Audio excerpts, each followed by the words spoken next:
يبدا الفيلم ديالنا مع مايكل اللي فايق من النعاس بالليل وكيمشي للكازينو اللي خدام فيه هذه 3 شهور. كان عارف كل شيء على البلايص كلها، وعارف فين كاينين الكاميرات، وعارف حتى الموظفين شنو كيعجبهم وشنو كيديروا كل نهار. زيد عليها حتى الكليان اللي كيجيو كل نهار، حيتاش هو موظف كيعرف يخدم الكليان اللي عندهم فلوس، وموراه كيسمع معلومات سريه. وبعد ما سالا خدمته، مايكل كيحيد الماسك اللي كان داير على وجهه، حيتاش ما بغاش حتى واحد ما يعرف انه نصاب، حيتاش كان خدام في الكازينو باش يعرف معلومات من داخل. وراها بدا كيركب شي حاجه صغيره في الطابلات اللي كاينين في الكازينو. وبعد 3 شهور من الخدمه كان واجد باش يربح الفلوس، فكيلبس حوايج اخرين باش حتى واحد ما يعرفو. كيدخل الكازينو وكيخدم تليفونه باش يخدم واحد الجهاز مخفي، كيغير دوك المربعات وكيحركهم من بلايصهم. موراها كيمشي لديك الطابله اللي كيمشي لواحد الطابله وكيستخدم واحد المغناطيس ديالو باش يربح، حيتاش كان مركب واحد الزر كيخليه يغير النتيجه. موراها دخل البيت ديال واحد الزبون مهم، وكان ناعس بسبب ان مايك طلو واحد المنوم في الكاس ديالو. ومورا ديك الروينه اللي ناضت في الكازينو، فالكليان عادي يمشيو لواحد البيت خاص. في ديك الوقت مايكل كيجري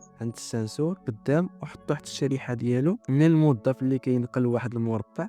كيتلاقى بمايك، بدا كيمثل عليه انه تايه وكيحاول يتشكى انه كليان مهم. فالموظف كيوقف وكيدخلو معاه في السنسور. وموراها مايكل كيستخدم تليفونه باش يخلي السنسور يوقف والضوء كيطفى. وفي نفس الوقت اللي كان الموظف كيقلب على المساعده، مايكل كيبدل داك الصندوق بصندوق مزور اللي كان مخبيه تماك بشحال هادي. واخيرا كيدخل لداك الغرفه الخاصه وكيتلاقى بأليكس جالس على الطاوله الرئيسيه. ومايكل حتى هو كان لابس نظاره شمسيه متطوره كتخليه يشوف الارقام اللي في الكارطه اللي مصاوبه.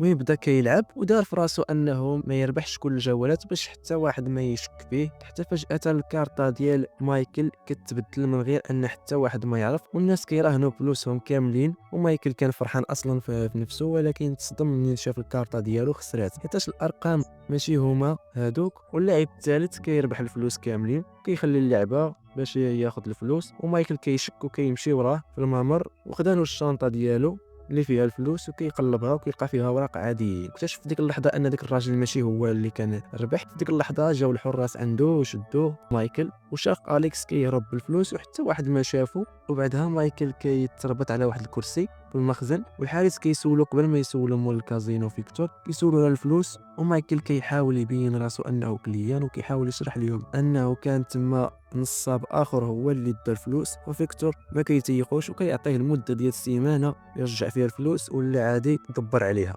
وموراها مايكل كيسافر في الكازينو اللي في الطياره في بلاصه بعيده عن بلاصه بعيده، والحارس كيوجه عليه السلاح. ولكن الرئيس ديالهم ليون كيرحب بمايكل على انه صاحبه قديم، وبداو كيشربوا بجوج. ومايكل كيشوف واحد السلسله عليها واحد الرمز اللي كان وشم ديال اليكس، وبدا كيسول عليه المعنى ديالو. ولكن ليون كيخليه يعاود ليه القصه ديالو. عاد كيبدا يشرح له ان كاينين واحد الناس بحال الساحرين كيتولدوا عندهم واحد القدره خارقه الطبيعه، وكيبان ان اليكس عنده قدره انه يغير الحاجات اللي الناس اخرين كيشوفوها. كيستخدم كتاب فيه رسومات كتمثل الاسطوره، ولوين كيشرح له ان كل واحد مربوط بالوعي الجماعي، كل اساطير كتجي من تما. وهاد الناس اللي عندهم هاد القدرة الخاصة كيقدروا انهم يخرجوا من وعيهم ويدخلوا للوعي الجماعي، كيكونوا بحال العالم البديل، كيعطيك قدرة توصل لحاجات ما عندهاش نهاية. والمعرفة اللي جامعينها الناس العاديين حتى هي يقدروا يدخلوا فيها، ولكن ما تقدرش تخرج منها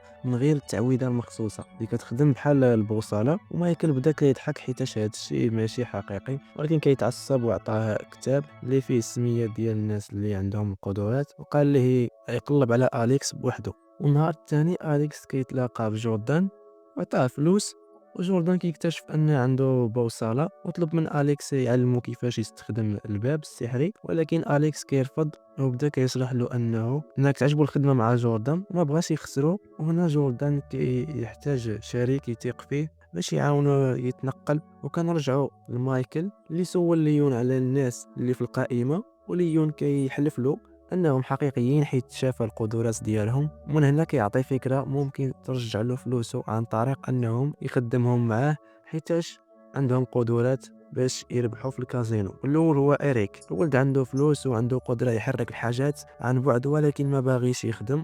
وتوني الشيفور طاكسي يقدر يتحكم في الاجهزه الالكترونيه، ولكن كيلعب غير بحاجه صغيره بحال يغير اشارات المرور ويشعل الضوء ديال الطوموبيلات ديال البوليس. ومشى لهم مايكل بجوج وقدر يقنعهم بسهوله انهم ينضموا للفريق اللي الدور ديالو هو يربحوا الفلوس. وكاين كيفن اللي القدره ديالو هو منوم مغناطيسي اللي صيفطاتو عائلته للسبيطار امراض العقليه. الاطباء كانوا رابحين منه فلوس صحيحه حيتاش كيداوي لهم الناس اللي فيهم الاكتئاب. ومنها مايكل كيمشي عند السبيطار قدر يقنعه ان باش يهرب معاه. من شافوهم الاطباء بداو كيحاولوا يجريو موراهم، وإيريك دار لهم التشتيت وخلى المرضى الاخرين يديروا مظاهره كيطالبوا بها انهم يديروا لهم الحيره في الفطور. الوقت اللي واقفين الاطباء توني كيستخدم القوه ديالو باش يسرق سياره اسعاف، يفتحوا الباب عبور ويهربوا. والنهار تاني يترينيو على كيفاش يستخدموا خططهم باش يغشوا في الكازينو وشنو هما الاشارات اللي يخدموا بها باش يواصلوا بلا هضره. فاجيو نشرح لكم كيفاش غادي يخدموا. فإيريك غادي يستخدم القوه ديالو باش يحرك الاشياء في عقله الباطن، واللي كيبان في عقله الباطن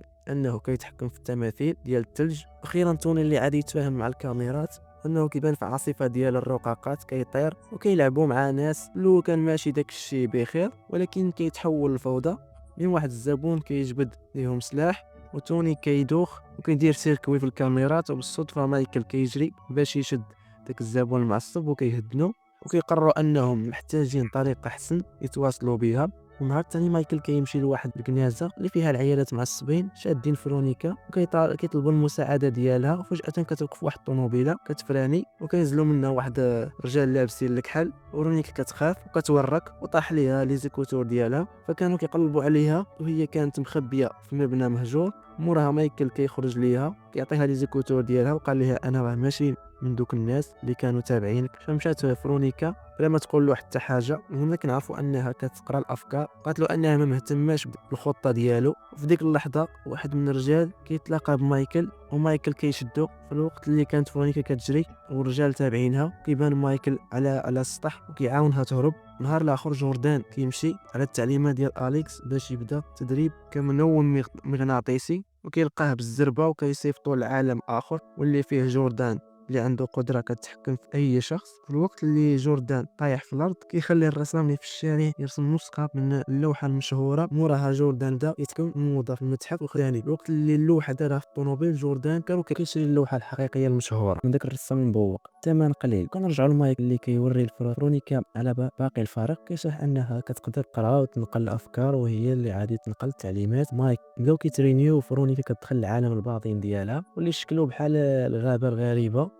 كيتعاونوا بالقدرات ديالهم كيخليو الطيور يهربوا. كيقولوا لفرونيكا انها توهم الناس انهم كاين زنزال، وبصح كلشي كيهرب كيبقاو غير هما. ومايكل كيسرق شويه ديال المشروبات من المطعم وكيبدا يشرح لهم الخطه كيفاش غادي يدخلوا الكازينو بهويات مزوره. كل واحد غادي يوصل في وقت مختلف ما عدا فرونيكا اللي غادي تمثل انها الخطيبه ديال مايكل. انهم محتاجين يشريو حوايج ويمشيو عند كوافور باش يتبدلوا. في هذا الوقت بقى لهم يومين والفريق مشاو للكازينو. واخيرا بدا كيلعب في نفس الوقت وفرونيكا كانت ساكته باش تركز نقل المعلومات. وتوني كيتعامل مع الكاميرات، ولكن إيريك كيشرب بزاف فبدا كيتحكم في الروليت باش حتى هو يربح الفلوس. ولكن الحراس بداو كيشكوا فيهم فكيجريو السنسورات وكيلقاو الفريق تماك. وكيفن كينعس الحراس مغناطيسيا باش يمشيو يتخباو في السنسور. وهدر مايكل وشرح لهم انه ممكن يتقتلوا بسبب الغش. مورها الفريق كيتفقوا.